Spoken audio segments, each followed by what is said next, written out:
Welcome to the Discotheque Podcast, where we review every episode of Discovery Season 3 as it airs. Today we have special guest Amber with us, who was invited to the digital premiere.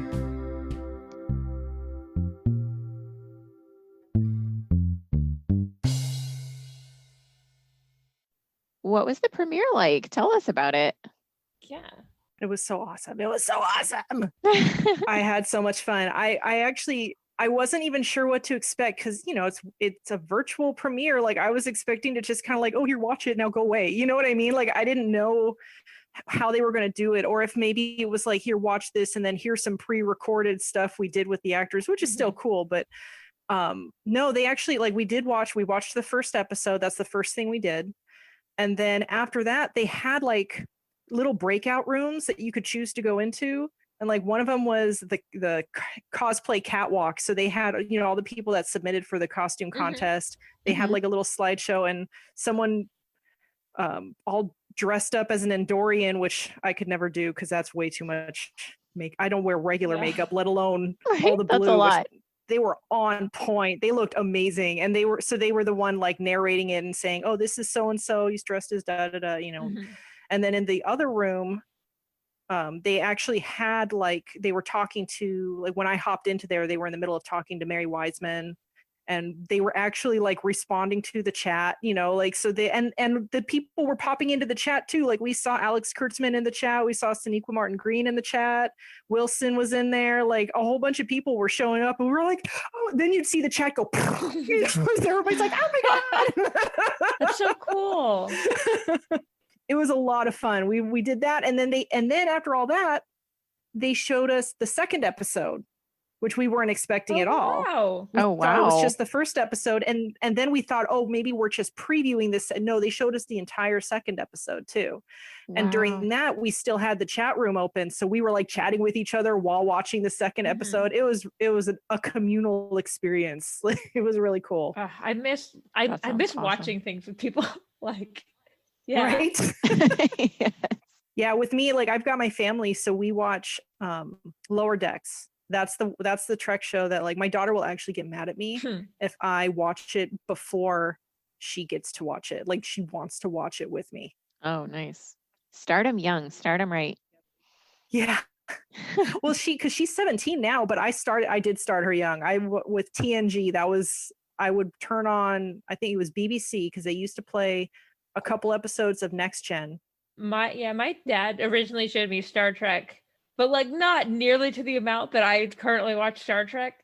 And once I was saying something, he was like, oh, you really love Star Trek. And I was like, you did this, like you started this, like this is your fault.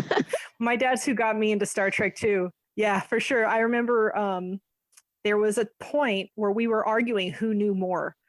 And I remember we were in the kitchen and he was like, well, if you know more than me, then what's the name of the Klingon homeworld? And I was like, Kronos. And he was like, oh, I didn't know there was actually a name for it. You win.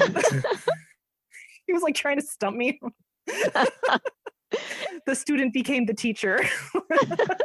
Next Gen is my show. I know that show better than I know myself. Yeah. And like I've rewatched it so many times. So like he there's no way he was gonna stump me with Next Gen, but he's seen all the others. Like as Discovery comes out, we'll text about it afterward and things like that. That's so he's so still fun. Very much into it. Yeah, it's great. My dad's awesome. I love my dad. That's great. Did the cast share any stories about when they were recording, or did they have any anecdotes or anything? From what I caught, mind you, I was in the cosplay room much of the time because I didn't even realize there were other rooms I could go to. That's why I like kind of came in halfway through Mary Wiseman's thing. But they mainly were just they talked a little bit about Grudge with the guy who plays Book. I can't remember his name. They talked about the awesome cat, and everybody in the chat was talking about how hot he is. So They're not wrong. Yeah, I know. But yeah, they mainly were just like, how was it? How was the experience type stuff? And, it's the same, like, oh, it's been great. We love each other and da-da-da, which is awesome. I love how they seem to really be a close group. this cast. It kind of reminds me of the Next Gen cast, how they're still friends decades and decades later. Yeah. You know, I can see these people being the same way, where their friends wail off into, you know, discoveries in the rear view, and they're still going to conventions and catching up and having breakfast together or something. Like sci-fi casts end up staying closer just because there are like convention circuits, so they end up like seeing each other so much more than like they're kind of forced into it. Right. What was the overall mood like when you were in the room with Mary Wiseman? Were they just like, because at the pilot episode that we saw, of course we didn't go to see the second one, was very happy. It felt really, it was very joyful. Like, was that reflected in the interviews with the cast? Yeah, everybody was just so happy and excited and like big smiles. And I mean, it's finally here, right? Yeah. You know, so they were celebrating. It was a very celebratory feel the whole night. Like everybody was enjoying it, even from down to like they had some DJ was playing music, you know, ahead of time, like as we counted down to watching the episode or whatever. That music was fire. I don't know what that was. I was actually begging in the chat for the playlist because it was so good. It was just like from start to finish, everybody was so happy and just big smiles. Like with Mary Wiseman, everybody was of course complimenting her awesome red hair and the big curls and asking her tips on hair care, you know. Honestly relatable. She has amazing hair. That's exactly what I would ask Mary Wiseman. Very true. I was interested in asking you what's your opinion about episode 1? Yeah. Oh my gosh, it was so fun. I was not I was expecting a good episode. I was not expecting an amazing episode. Like that blew me away. Like after, so we've had the season finale of Lower Decks, which was super awesome. And now we go right into the season premiere of Discovery, which is super awesome. And it's just like I'm still kind of reeling from all of it because it was that good. Yeah. It was fantastic to watch. Like I smiled, I laughed, I cried, you know. It had everything. It really did. Was talking with my brother on like when Lower Decks came out on Thursday, that Friday, like when I watched it, and they had the panels of announcing everything, and I was like, I was just remembering that like the first 10 years that I was like a huge Star Trek fan, literally nothing new TV show was coming out. Aww. And I was like, how did we get here? Like, it's been a long road. Yes, we need that quote in every podcast. Thank you for bringing it in this week. So good. No, it's true though. Like, because like I said, I started with Next Gen. I actually watched it as it aired. So, you know, Best of Both Worlds was like the longest summer of my life, right? But we had, you know, TNG, DS9, Voyager, Enterprise, just boom, boom, boom, boom, and then nothing. And when Enterprise ended, I had this deep like, it's over. Aww. We're never getting that back. You know, like this is it. We're done. And especially as the years went on, you know, it became like I just rewatch TNG all the time, and at least I still have these shows. You know, I do my TNG, DS9, Voyager, Enterprise, TNG, you know, I occasionally throw TOS in there to throw them a bone. But now we have like so much stuff because we've got Lower Decks, we've got Discovery, we've got Picard, we've got Strange New Worlds coming up. Section 31 is apparently still happening. I haven't heard much from it, you know, lately, but like we've got and Prodigy now, where they just announced Janeway's going to be on it. Like we've got so much stuff. Like I just today was at Virtual Trek Con. We're having like virtual cons now just to make up for the fact that we don't have cons, you know, and it's crazy in a very good way. I'm like, this is like the new golden age for Star Trek, and I'm so here for it. I just wanted to say thank you so much for coming on and telling us about the premiere and your experience with that. Oh, I had a lot of fun. Yeah, and like I said, I mean, first episode is fantastic. Yeah. It's all about hope this season, I think, and we need that We so much right do. now. I didn't We like really do. I thought I knew how much I needed like that message of hope when I like, you know, going in, and then at the end I was like, oh, I didn't even realize like how yeah. much Yeah. this Yeah, my heart was full Mhm. after watching these episodes, because it's just we do need it. We need so that. beautiful. Mhm. Great. Thank you so much. Thank you. Yeah, thanks for having me. Okay. Bye-bye. Bye. That was great talking to her. All right, let's talk about episode 1.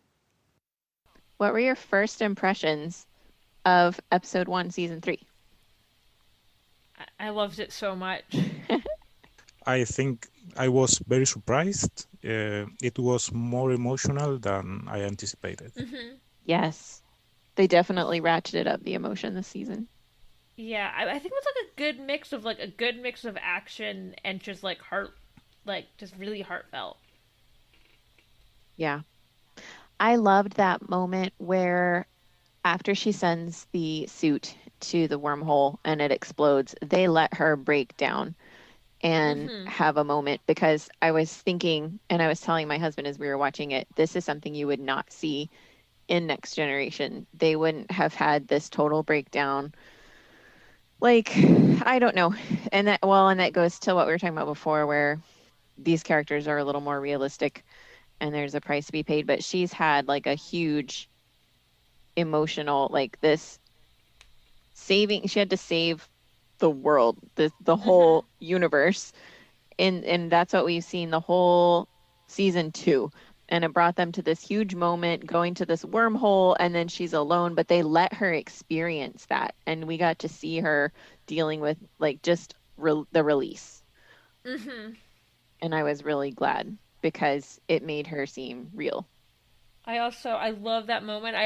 This was in the trailer too, but her scream of happiness when she realized like she succeeded. Just like the scream. I feel like there's very few times we get to see Michael like truly happy. Yeah, she smiled a lot in this one though. Yeah. I want to say she probably smiled more in this episode than the last 2 seasons combined. Honestly, probably. She's had some stuff going on. Yeah. Especially because I was just thinking about everything she just went through. She just like she lost Spock, like she didn't think she was going to, and she did. Yeah. And I love that she was happy, even though like she's still distressed about the fact she hasn't found her ship yet. What about that meet cute? Oh, so good. Misunderstanding to like perfect. Love it. I need fan fiction now, as we were chatting earlier. These fan fictions are going to write themselves. Like, I can hear the keyboards now. As again, I don't dislike Ash Tyler as a character. I feel like she already has better chemistry with this character than she ever did with Ash. But, like, seriously, enemies to friends to lovers is my favorite trope. So the fight in the beginning, and it was just perfect. I mean, the whole time they were fighting, I'm like, yes, this is going to be my one true pairing. I can feel it. Yeah, also, like, choreography for all the fights, like, throughout the episode were so good. Phenomenal. Like, it was also, like, you could, one problem I have with a lot of modern action things is, like, they confuse you by, like, making, like, just jumping around so you can't follow the action. And I was like, oh, there's a lot happening, but I can see what's happening. Yeah, they backed up a little bit with the camera. Now, I think they change how she fights, the style, the technique, because I felt this was more organic. Like, I don't know if you remember season 1, episode 3, like she's fighting in the mess hall. Like her fighting style is much different, more like cold. This one is more like with rage, I think. Maybe she's supposed to be fighting with more emotion, whereas before she's probably using like Vulcan techniques, like in season 1, right? Yeah. Yeah, and in that episode too, she just like I feel like she was kind of dead inside still. So like very mechanical. Yeah. But this was even different than her fight with Giorgio. Yeah, I liked them together, and they had so many good moments. I was just gonna say that I really appreciate high or drunk Burnham, whatever that Yes. was. It was. I was like, it was kind of, and not that I doubted this, but I was like, oh, Sonequa Martin Green is really funny. Like, I feel Yes. like they haven't shown that off And I was as so much. glad. I kept thinking during that scene, they really found an actor who can do it all. She can do serious Mm-hmm. and the pain that we've seen a lot, but she can do comedy, and not everybody can. The line, like, I have this friend with red hair, you can't give this to her. Yes. Like, I was like, oh, this would not go well with Tilly. It kind of makes me hope. I was like, but part of it was kind of like, I hope Tilly somehow gets this later Yeah. on. Now that you've Like, told me, I need it. yeah. So she was alone, and that the open landscape, that whole scene was beautiful. I was looking it up. Was they filming in like Iceland, I think? Yes. I want to go. Yes. It looked so beautiful. It really did. That was a beautiful scene. And by the water where his ship was crashed. Oh, So we finally met Grudge. so good. Such a good cat. Yeah. He has a thyroid issue. Yes. I love that they put it that way instead of just saying he's a Maine Coon. Yes. Like, I was like, I don't think he was even that big for a Maine Coon, right? Like, No, they can get so much bigger. yeah. Yes. Yes. Unless maybe he's not supposed to be an Earth cat. That's why they think he's a Maine Coon. Maybe, but really pretty. Yeah. I was surprised when I realized that Book wasn't human.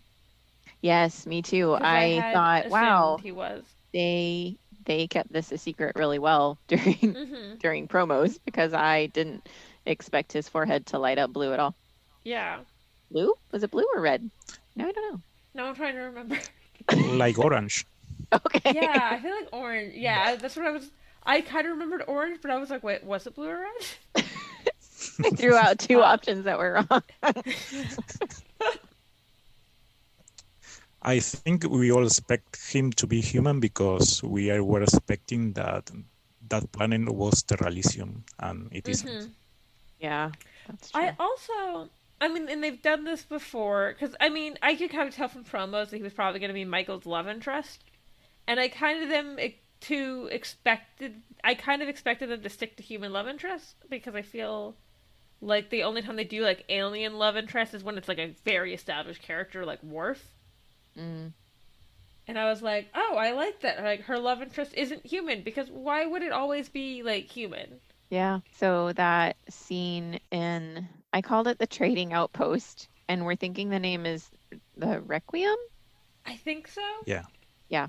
So they were there with her antiques, and that Mhm. part kind of broke my heart because I just thought these are her only objects that attach her to her past, and she's getting rid of them.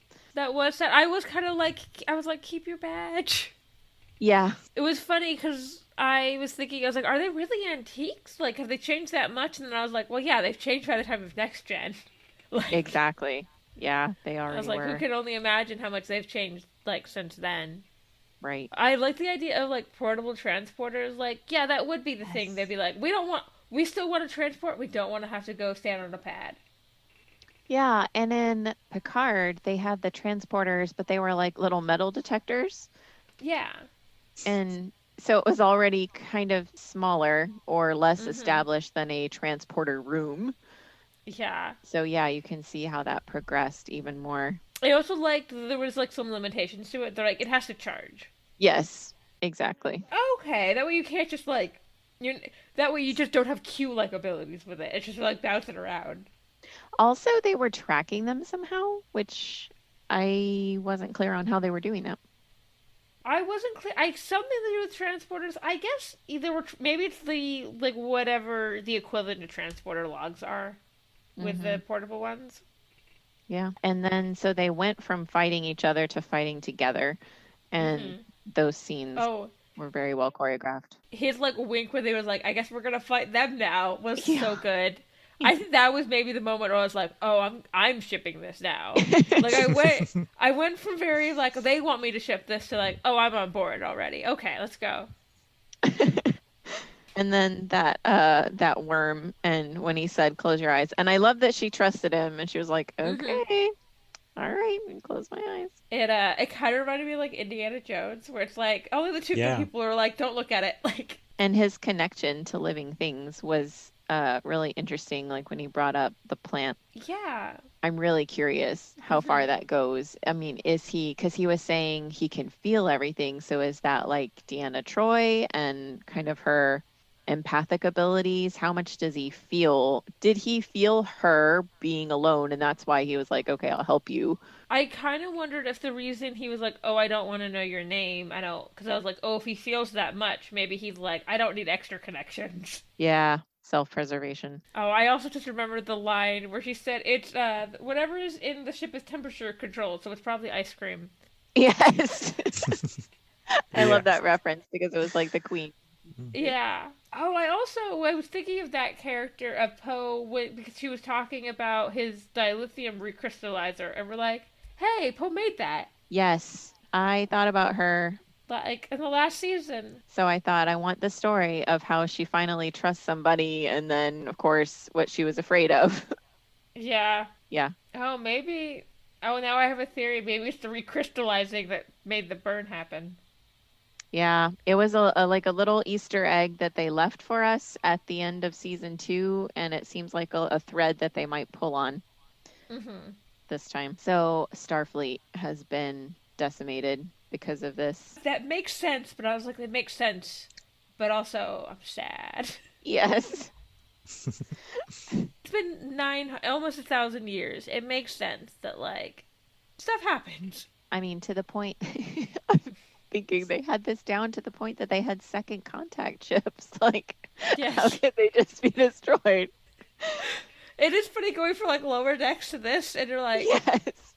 You're like, oh wow, this real different. Like, it is totally different tone. I think we're gonna like my one of my theories for this season is like we're gonna watch like Starfleet and the Federation be rebuilt. Yes, hope exactly. I have the feeling that maybe at the end of the season there's going to be some kind of rebuilding of the Federation of Starfleet, but maybe just a little bit. Like I think this season is about small stories of people more than a big mission or changing the universe. Yeah, maybe. I really liked how she was excited at the new technology on his ship.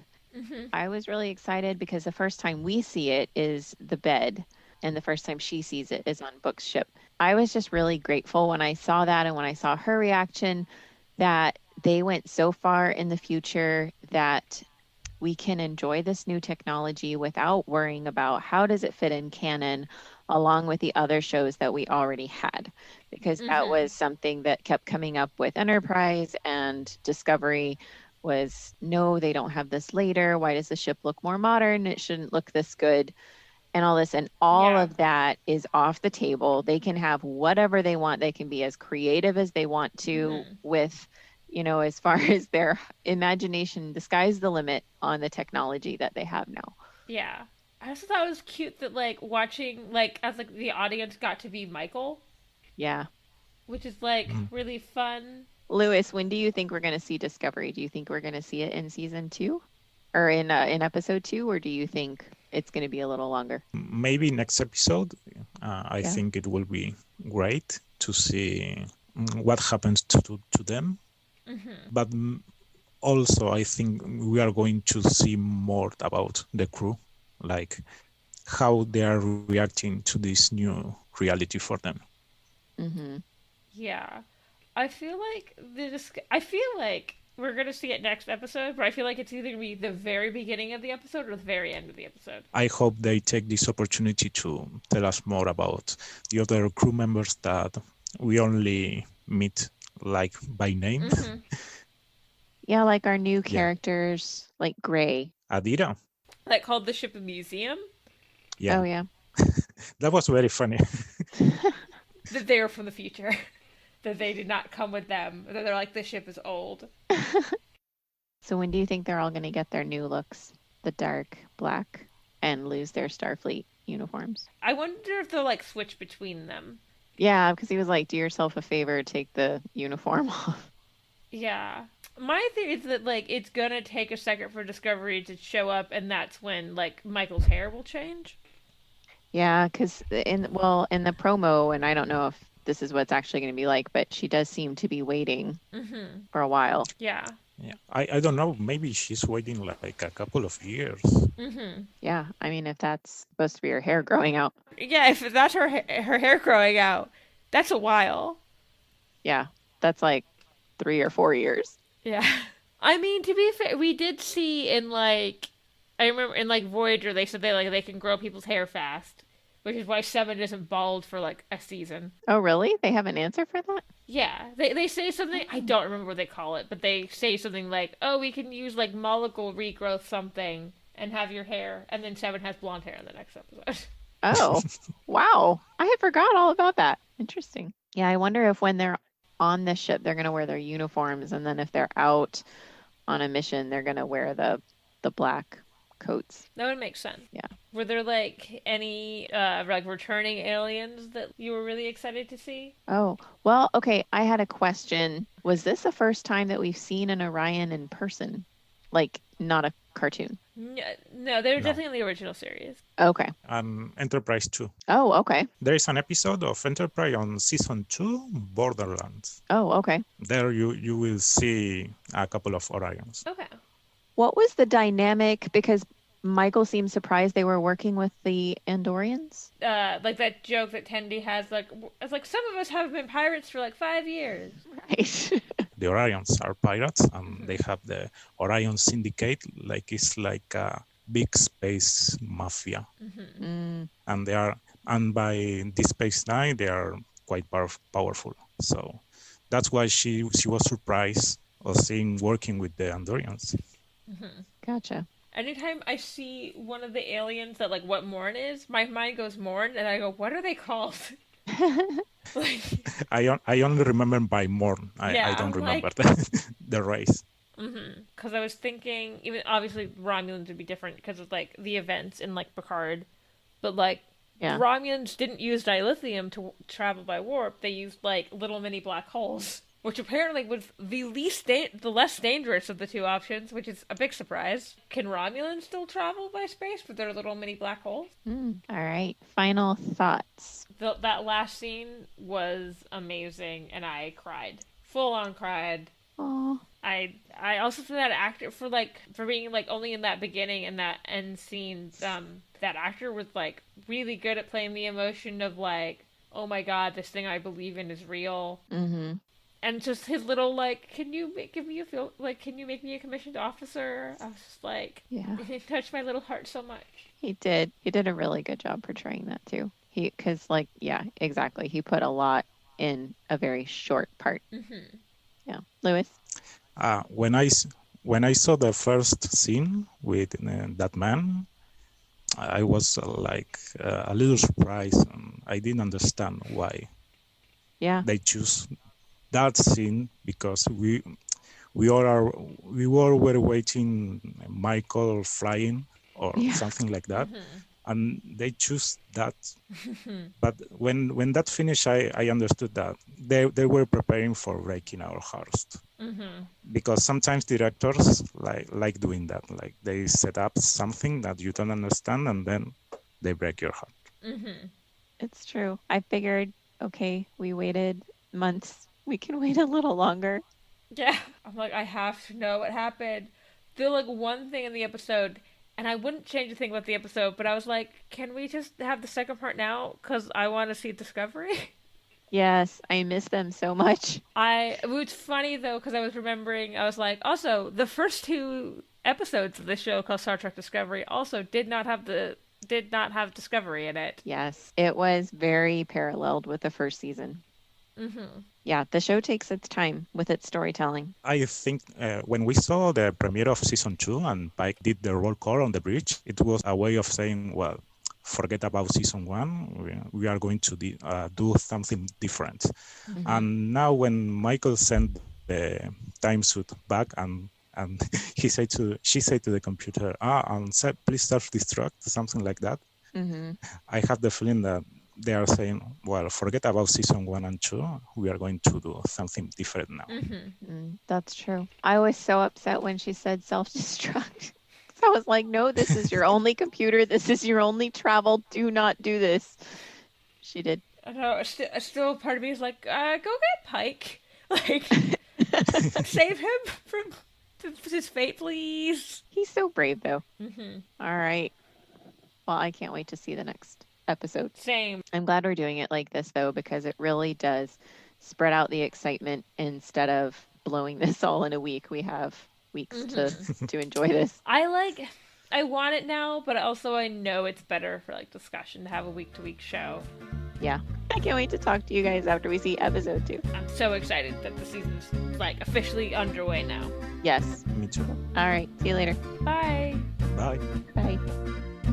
Thank you all for joining us for this week's episode of Discotheque Podcast.